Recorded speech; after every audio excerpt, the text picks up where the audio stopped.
All right, so this is yet another desktop Ekphrasis, for the day, and the difference is that I've readjusted the setting on the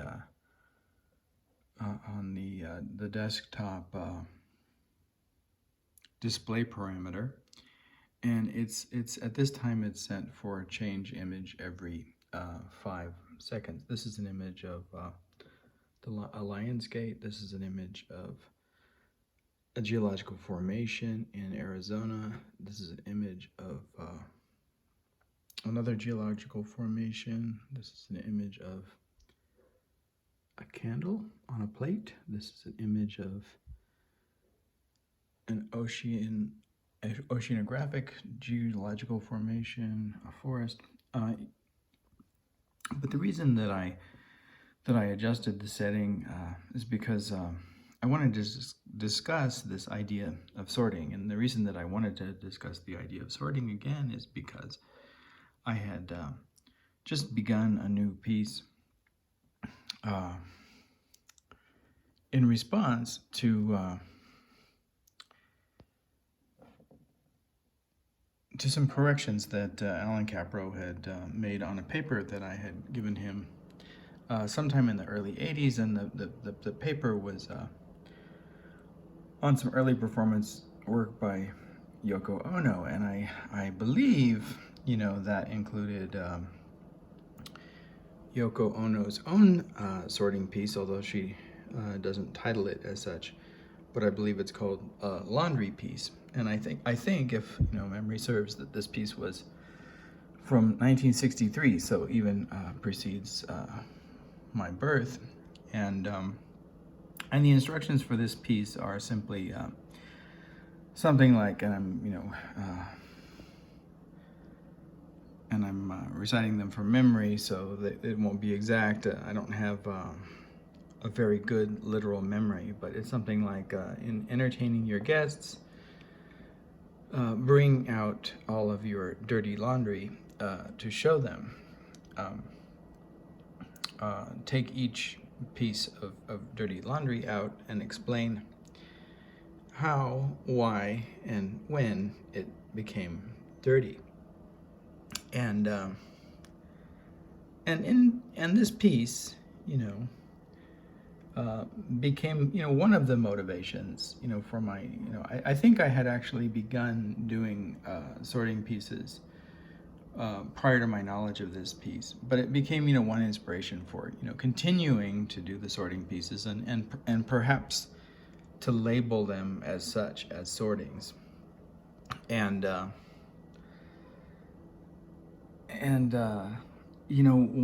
one way of thinking about the way that my sorting pieces has evolved is in contradistinction to Yoko Ono's sorting pieces, or sorting piece, the laundry piece. And so we can talk a little bit about, what, as I did, back in the 80s, we can talk a little bit about what the parameters, the social parameters for this piece are, and what the piece does, and how my sorting work, might differ from that. So first of all, it seems to me that Yoko Ono's piece, plays with this distinction between private and public space. I mean, that's the central fulcrum of the work, right? So one of the reasons that not the only reason, but one of the reasons that we do laundry in the first place is because we want to conform, to the social conventions and not be perceived as dirty or smell bad, or and hide the trace of experience that has left upon our garments and our bodies. So doing laundry is a relationship to the body, to begin with, and the privacy of the body and the public display of the body. And it's also a relationship to one's private life lived experience, whether one had pizza for dinner on Friday, or or one drank too much and got sick.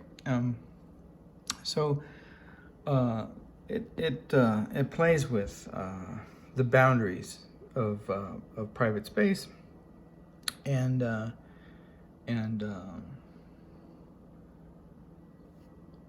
puts it in a context in which, what usually would remain hidden becomes not, only exposed, but a kind of game or play, like a party event, right? She says, I think, I'm pretty sure in the description of the title, the word entertain is used. So it's fun, and taking something that might be shameful and something that one, doesn't want to reveal, wants to hide, something in a sense closeted, the revealing becomes fun and shared, and a form of, you could say, communitas, right?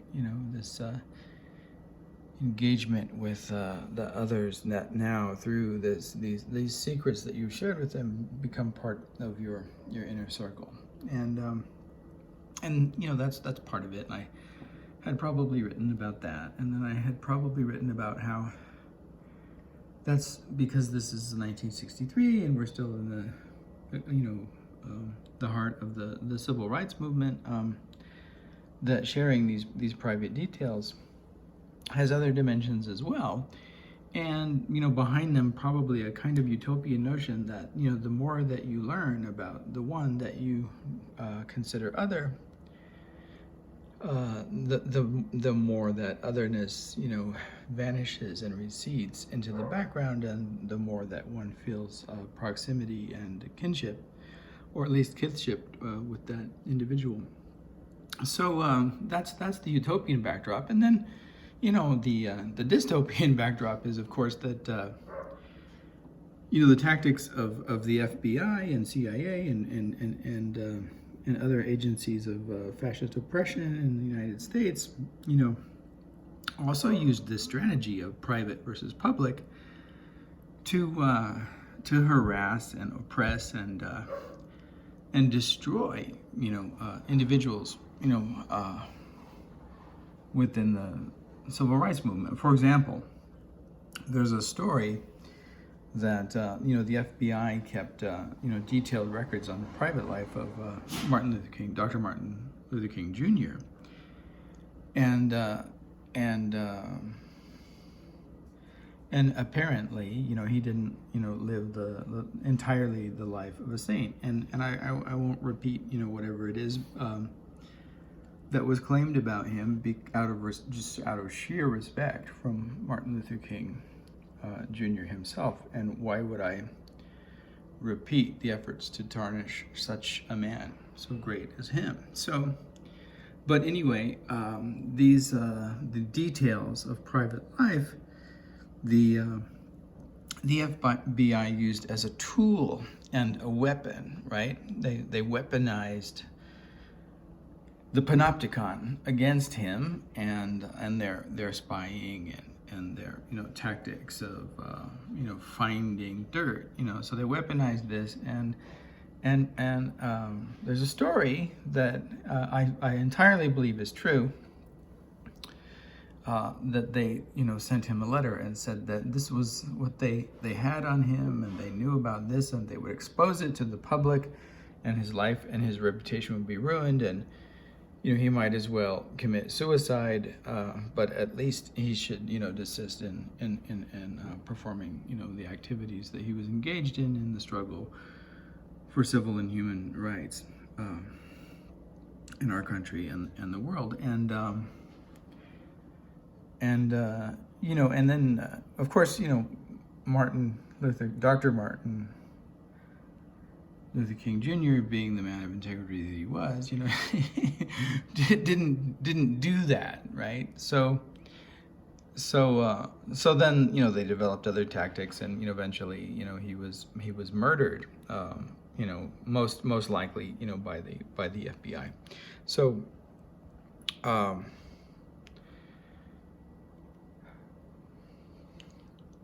the private public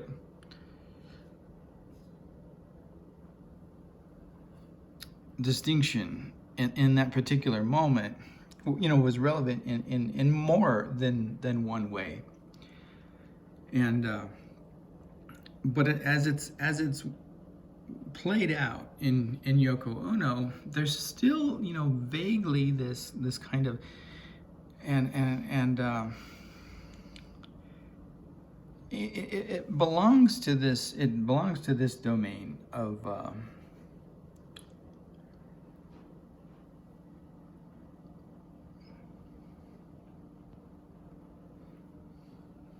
how one frames the movement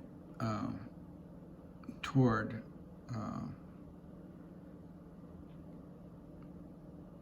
social utopias, the movement toward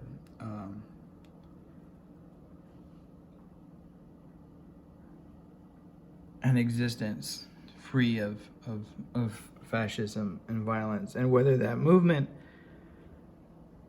begins by changing the world and the structures that oppress, or whether that movement begins in oneself. And Yoko Ono clearly, like most of her work, clearly begins with this notion of personal, right? So that one, there's another piece, that she does, try not to say anything bad about anyone. And then I think it has, time frames, right? So like, try this for, an hour, try it for, try it for a day, try it for a month, try it for a year, try it, for the rest of your existence. And this is very like, kind of, whether Yoko Ono is actually Buddhist or not, this is kind of very Buddhist idea, right? That, change begins with the self, and so that you have these sets of rules, and that, there are, harming words and harming actions, and these kinds of harmings that one avoids. And I'm a vegetarian too, and I believe in some of these things, and I'm also, to the best of my ability, I try to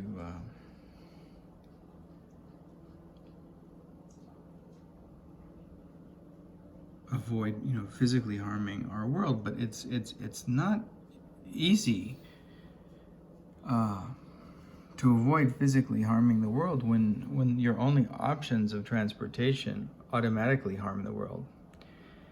And you could say, well, you can ride a bicycle. Well, you can, but then you have to work fairly close to where you live, and you have to find work fairly close to where you live, and then that becomes a limitation.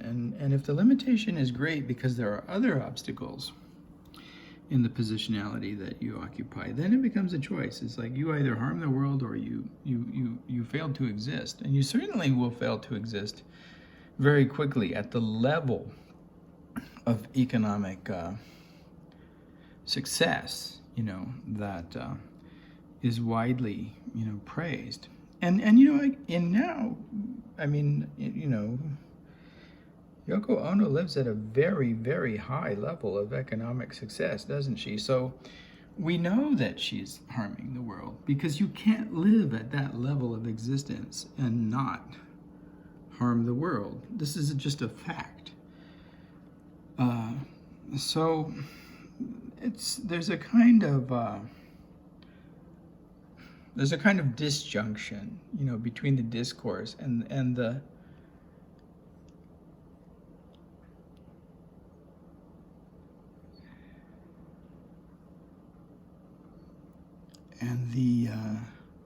practices that belong to this self-improvement project, and the actual lived experience of the economic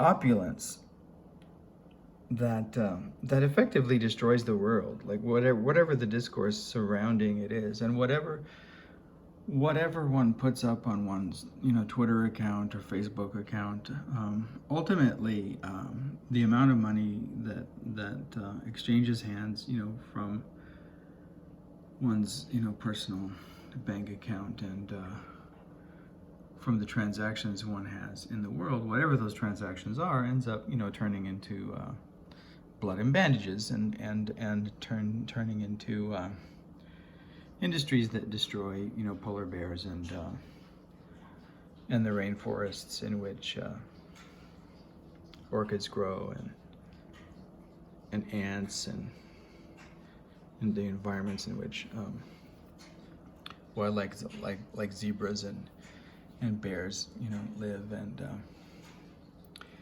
and yet we continue to try to have hope about the survival of the planet, and all of what I'm saying now is not to discount the fact that every time one chooses to buy something that's not leather that's a good choice, right? So every time one chooses tofu over hamburger, that's a good choice, right? So I'm not saying that there's nothing that we can do. It's still praiseworthy every time one makes a simple decision and to do the right thing, and so that's the function of hope, that even knowing what a small drop in the bucket this act is, that nevertheless that one continues to drop in that very large bucket. So anyway, my sorting pieces have largely been addressed to the systemic ways that human beings are oppressed, both in the United States and outside of the United States, but through this kind of mechanization of the sorting of individuals. And often my sorting pieces are playful, and but they're addressed toward the ways that human societies and communities naturalize arbitrary sorting processes. And these sortings, could involve, testing. They could involve geography, the way that human social geography is framed, right? Okay, so what are some examples? Well, we have a system of political election that involves distributing votes within geographic territories and segments, right? So there's no real such thing as popular vote, but every time a district, is made, or a boundary is drawn. So boundaries and lines and maps and sorting have a lot to do with one another, because these maps are often made with sorting projects in mind, so that this particular community is defined in this way, and this particular community is defined in this other way. Reservations are sorting projects, right? So and as most of my audience is familiar with, all geographic sorting projects are operations of oppression. So the pieces, they take up the way that sorting in this manner, becomes a tool for either a government or an industry. The algorithms of Jeff Bezos are sorting projects. The way that sorting is inherently biased, there's in spite of everything that the foundation, the educational foundations and GRE and SAT, test industry will tell you there is no such thing as a human sorting machine that represents fairness, right? So the thing, and it exists in all types of domains, right? Whenever you sort someone who's socially marginalized by whatever behavior, let's say begin with behavior, and call behaviors that fall outside the human domain of the norm mentally ill, well, you've already made a determination of sorting. And the sorting, that particular kind of sorting, has extraordinary consequences, because mental illness is still one of those performatively defining sortings that deprive a human being of a certain level of humanity. Even the most compassionate individuals within the if there are really any compassionate individuals within the psychiatric industry of sorting humanity, largely fail to grasp the utterly dehumanizing elements of that particular variety of sorting. And then there are sortings within that first major binary sorting of you belong to the realm of the sane or the insane, and those get distributed across these domains, like bipolar disorder, schizophrenia, schizoaffective disorder,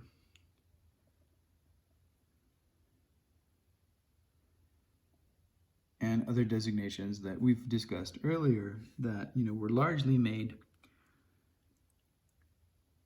in the late part of the 19th century under a different psychological ideology, but that are retained, even though the ideologies now that fall within the medical model are quite different. So it's interesting that you have these categories that were created and justified by, you could say, by an epistemology that no longer exists, and yet continue to have this function of distributing human life in these into these powerfully oppressive institutional apparatuses. And so I think that distinction is significant between what Yoko Ono began doing and what I began, or how I took the work. And one could say, well, that she does it from a spiritual angle and you do it from a political angle, but I think that's a false dichotomy, because I consider my work to be both political and spiritual. These creatures that were just up on the screen really are my brothers, right? Like, I really do care what happens to them. It's not just wouldn't our world be better if we still had more variety in it? You know what I mean? I think it would be, and it certainly would be more beautiful with more variety in it, but that's not really why I do it. I really do care that that wolf pup doesn't have enough to eat, or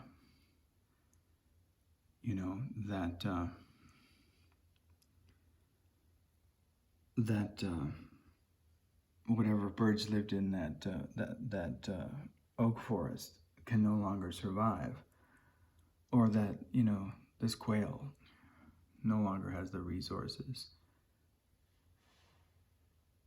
that she requires. So to me, the spirit of compassion and caring and love for the living things is spiritual, and I can't save those creatures. Maybe I can't even save those creatures by engaging the way that they're systemically overlooked and destroyed by the narrow visions of human culture. But I certainly can't save them by, simply putting my mind at rest and ease, and not engaging, those social issues. So